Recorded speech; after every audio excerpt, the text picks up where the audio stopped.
Salut en cours, salut à tous, on se rejoint aujourd'hui pour une nouvelle vidéo de test, et ça commence déjà avec un bafouillage, donc ça annonce le meilleur pour cette demi-heure qu'on va être ensemble.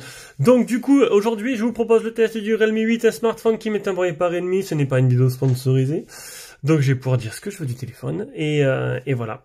Et du coup le Redmi 8 qui rentre en confrontation directe avec le Redmi Note 10 qu'on a fait sur la chaîne, que j'ai fait moi-même. Donc je vais pouvoir comparer un petit peu.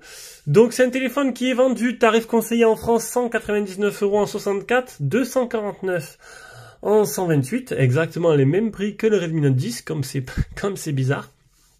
Et du coup on commence directement notre test. Donc déjà ce modèle-là n'est plus disponible à la vente, il a été réservé et vendu un petit peu. Si toi aussi tu veux faire partie de la famille Esprit Nodien, tu peux t'abonner, mettre un petit pouce bleu, commenter, nous faire un petit don sur Tipeee si tu as envie, ou sur YouTube directement avec le bouton rejoindre. En contrepartie, tu seras un peu un abonné fétiche, un abonné Prime avec des vidéos en avance, l'accès à la liste des produits qui arrivent pour les acheter à tarif préférentiel, les lives privés sur Facebook et des mails de l'actualité presque chaque jour pour te tenir au courant de ce qui se passe et ce que j'en fais moi et Jérôme. Voilà. Donc voilà, par contre si tu veux acheter ce téléphone, vu que ce modèle-là n'est plus dispo, je mettrai des liens d'achat en dessous dans la description. Si tu passes par nos liens, tu me soutiens aussi. Allez, on passe aux caractéristiques et au design. Alors, j'avais fait aussi le Redmi 8 Pro et il était plutôt pas mal. Et là, c'est le petit frère, le Redmi 8. On va voir un peu ce que ça vaut. Donc, niveau design et dimension, déjà 73,9 sur 160,6 sur 8 mm d'épaisseur pour un poids de 177 grammes. Et oui, il est super fin et super léger avec une très bonne prise en main. Donc, avant les Realme, ils avaient tous la même forme, le même moule. Là, ils ont un peu innové. Là, franchement, c'est pas la même forme que le Redmi GT. On est sur un truc un peu différent. À l'avant, on a un petit poinçon sur le côté gauche. L'écran, c'est le type AMOLED en 6,4 pouces. Il prend 83% par rapport à la surface totale du téléphone. On peut voir que, bon, c'est pas réduit au minimum sur tout le menton. Mais bon, faut rester en tête que c'est un téléphone à 199 €. Ce qui est plutôt pas mal. Il existe en deux couleurs, en noir et en argent. Définition de l'écran 2400 x 1080. Luminosité max 1000 CD. En comparatif, le Note 10 a 1100 CD à 100 CD de plus. C'est pas foufou. On a une bonne luminosité, c'est plutôt pas mal. Dans le trou, là, on aura un appareil photo de 16 mégapixels de chez Sony, un IMX471 avec une reconnaissance faciale. Je suis au-dessus de mon téléphone et pourtant, il me reconnaît plutôt assez rapidement. La reconnaissance faciale qui est plutôt pas mal. On aura un capteur sous écran juste là. Et oui. Et ça, c'est un peu la révolution parce que le Redmi Note 10, alors on va voir s'il n'est pas montré ma tête. Le Redmi Note 10, c'est le capteur sur le côté. Là, on a de l'AMOLED, capteur sur l'écran. Donc, on a quelque chose de plutôt intéressant, plutôt mieux, supplémentaire. Moi, je préfère. Hein. Moi, je suis plus fan des capteurs sur l'écran. Il est plutôt réactif, même si c'est pas du haut de gamme. C'est quelque chose qui marche plutôt correctement. En dessous, on aura quoi? On aura un type C avec Monsieur Jack qui n'a pas été sacrifié. On a une grille haut-parleur seulement. Un haut-parleur, voilà. Donc Redmi Note 10 en a deux. Voilà. Donc il faudra choisir entre le capteur sur l'écran ou le simple haut-parleur. C'est vous qui choisissez. Ou le double haut-parleur, pardon. Sur le côté gauche, on aura un tiroir SIM où va se renfermer le Master Combo double Nano SIM plus carte SD qui va vous permettre, si vous prenez le modèle le moins cher, le 64 Go, d'étendre tout simplement la mémoire de stockage. Et ça, c'est plutôt pas mal. Donc, je vous l'ai dit, niveau prise en main, il est super léger, 177 grammes, super fin. Et ça, c'est plutôt pas mal. Au-dessus, on n'a rien. Sur le côté gauche, on a bouton power, bouton volume plus moins. À l'arrière, on a la même forme que le modèle Pro, donc avec une grosse écriture Dare to Leap et une coque qui prend les traces de doigts. Mais ça, je m'en fous un peu. J'utilise avec la coque qui est fournie avec. Bon, par contre, la plaque de cuisson à l'arrière, Ça ressort pas trop, mais c'est pas très esthétique. Après, bon, voilà, il en faut pour tous les goûts. Je sais que moi, je m'en fous royalement de la coque arrière. C'est le téléphone, c'est surtout la coque avant qui m'intéresse. Et les caractéristiques du téléphone, c'est pas le design de la coque arrière. Il y en a qui vont aimer, il y en a qui vont pas aimer. Chacun, il verra son opinion. Le tout animé par un Helio G95, le processeur de Mediatek qui est plutôt véloce. On verra tout à l'heure, qui est plutôt pas mal. Faut arrêter de croire que Mediatek fait des processeurs mauvais. Ils font de très bons processeurs maintenant, avec un Mali G76 pour la partie graphique. Deux modèles 464, 628 en UFS 2.1. Batterie, 5000 mAh, charge rapide, 30 watts, ça c'est plutôt bien. Bluetooth 5.1, il est full 4G, logique. Et peut-être un modèle 5G va surgir. On a vu qu'il y avait un Redmi Note 10 5G qui arrivait. Je l'ai commandé. Et on aura sûrement je pense, un Realme 8 5G qui devrait arriver aussi. Allez, on passe à l'écran. On est sur de l'AMOLED. Et ça, c'est plutôt bien. Ça y est, l'AMOLED. Bon, au moins que le Realme 7, je sais plus si les Realme 7 l'avaient déjà écouté là. Le Realme 8, on a de l'AMOLED, on a le capteur sous l'écran. Et c'est plutôt exceptionnel pour ce tarif-là. 200 €, on arrive à avoir des téléphones qui vous en donnent de plus en plus. Et il y aura peut-être quelque chose qui sera sacrifié parce qu'on peut pas avoir un tarif si bas et des performances bonnes de partout. Ça, vous le comprenez. L'AMOLED est très bon avec toutes les caractéristiques qui comporte des noirs profonds, une bonne luminosité, il réagit très bien, donc c'est plutôt pas mal. On passe directement à la partie logicielle. Allez, on passe à la partie logicielle, l'état des capteurs, l'accéléromètre, le gyroscope, champ magnétique, la boussole, capteur de lumière, capteur de proximité qui marche plutôt correctement. Donc, on est sur du Realme 8. Realme 8 qui est un dérivé de ColorOS. Alors là, ça commence à prendre un peu l'écart. Il y a des trucs en moins par rapport à ColorOS. J'étais un peu déçu sur certains trucs, vous verrez tout à l'heure. Mais voilà, donc là c'est vraiment deux petites surcouches qui commencent un peu à prendre leur distance, hein, qui séparent un peu leur panier, leur course, je sais pas comment dire ça. Il y a sûrement une expression qui voulait dire ça, mais bon. Là je suis un peu pris, là, je parle un peu du nez, hein, il fait froid et je suis tombé malade. On va dire ça comme ça. Donc on va aller voir alors déjà le Helio G95, il tourne plutôt pas mal. Il n'y a pas trop de ralentissement dans les menus. Niveau puissance, c'est un truc qui est plutôt intéressant, c'est un processeur plutôt sympa. Et non, je pense qu'il n'y aura pas de problème avec ce processeur-là. Et vous allez voir les Antutu, les scores et tout, il est plutôt sympa. Allez, commence par l'Antutu 3395. Après Realme 8, donc j'ai eu une mise à jour quand je l'ai allumé. 41 degrés pour le test de chauffe, 9956 le PC marque, il n'y a pas de web malware qui infecte la ROM, il est bien certifié L1, vous aurez l'HD sur l'application de streaming, les Geekbench, le premier, le deuxième Geekbench, il est bien passé au Safety.net, il a une suite logicielle, on a les appels 4G, les appels Wi-Fi, on a toutes les personnalisations du téléphone sont réunies au même endroit. Et je vais revenir ça après, donc style d'empreinte, disposition des icônes, style d'icône, fond d'écran, couleur, taille, tiroir d'application, c'est plutôt bien foutu. On a mode tiroir ou mode comme Apple ou mode simple, comme un mode enfant. On a le double tap verrouillé et double tap pour déverrouiller, plus le soulever pour activer. Donc double tap je verrouille, double tap je déverrouille, avec la reconnaissance faciale, pas besoin d'utiliser les boutons. C'est ce que je faisais en priorité. On a le Always on Display. Par contre, grosse déception, on n'a que ça. On a ça, on a que l'heure. Alors, je me rappelle plus le Realme 8 Pro. Alors, à mon avis, c'est pareil, j'ai pas de bêtises. Mais je suis assez déçu, en fait. Parce que quand tu as ColorOS, t'as pas mal de petites personnalisations. Et là, t'as que ça. Là où Xiaomi propose des dizaines et des dizaines de personnalisations pour l'Always on Display plutôt sympa, ben là, t'as que l'horloge. Ça, je suis déçu. Ça, je suis vraiment déçu, surtout qu'il y a ça sur ColorOS. Un mode sombre avec 3 teintes de couleurs, avec même, tu pourras choisir les applications indépendamment l'une de l'autre. Même ceux-là qui sont pas compatibles seront en mode sombre. Ça, sur ColorOS, tu l'as pas. Donc là, on voit bien qu'il commence un peu à séparer les deux. On a plusieurs teintes de couleurs. On a un coffre-fort, on a une fonction du cloche de système, un espace enfant, masquer les applications, verrouillage d'applications. On a navigation par geste d'un bouton, les gestes et mouvements, donc double tap, les glisser sur l'écran et tout, capture d'écran, capture vidéo de l'écran, barre latérale intelligente, c'est une petite barre qui a là, comme sur ColorOS, ça fait des petits raccourcis. On a l'écran scindé. On peut voir un geste sur écran éteint, balayer 3 droits, faire capture d'écran, soulever pour activer. Donc ça, on l'a déjà vu tout à l'heure. Hein.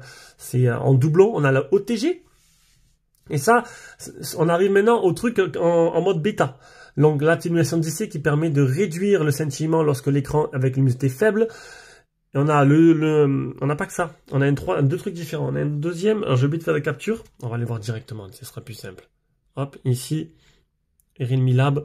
Le deuxième, c'est défilement fluide que j'ai activé. C'est pour activer le défilement du système et capture le sommeil.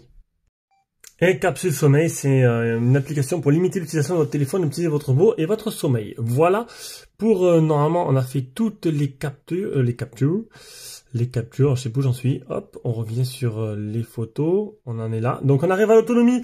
Alors sur une utilisation de 12h55, 3h13 écran allumé, 43 minutes d'appel, j'ai utilisé que 45%.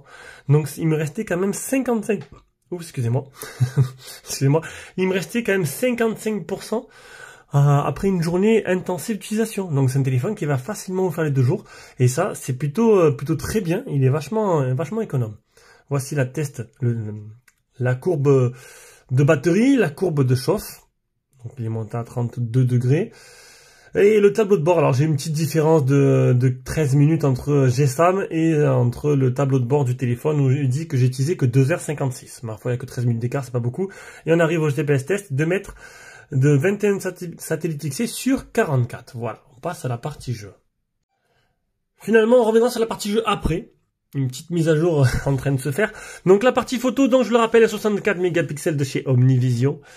Ce qui va pas inaugurer du meilleur, hein. Un 8 mégapixels grand angle, un 2 mégapixels noir et blanc, 2 mégapixels macro, et à l'avant un 16 mégapixels Sony. Alors, on a un mode nuit, un mode vidéo qui te permet de filmer jusqu'en 4K 30 fps, 1080, 60 ou 30.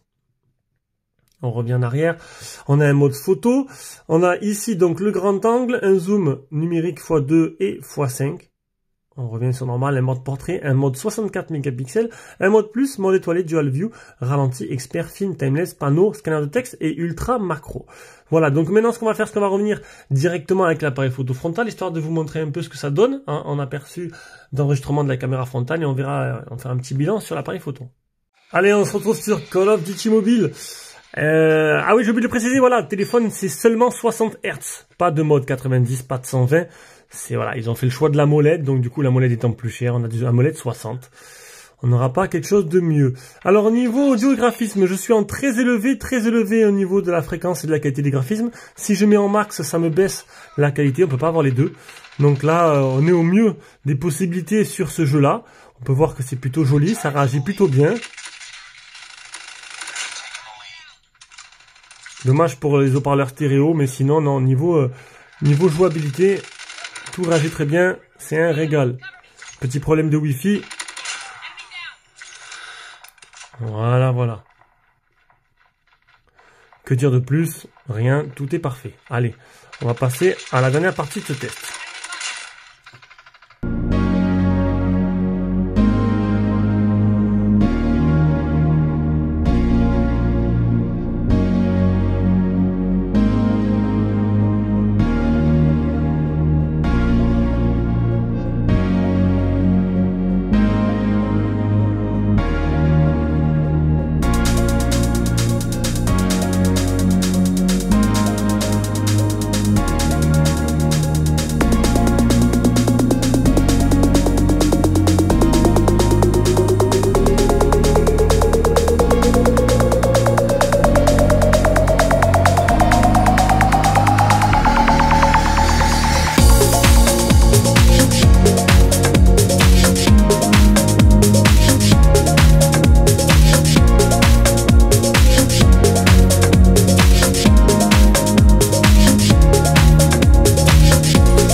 Allez, du coup, on revient avec cet appareil photo frontal, un appareil photo frontal de 16 mégapixels de chez Sony.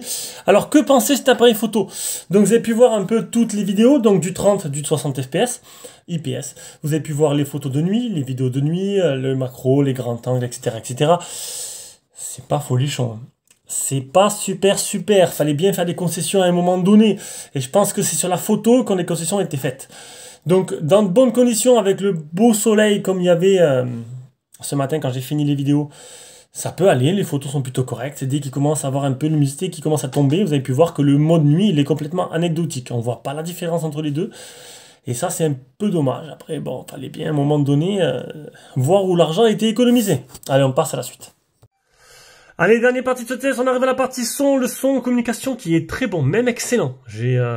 D'habitude, c'est plutôt banal. Là, j'ai trouvé qu'il était au-dessus de la moyenne. Très bon le son en écoutant. Et maintenant, écoutez le haut-parleur. Simplement le seul haut-parleur qu'il y a.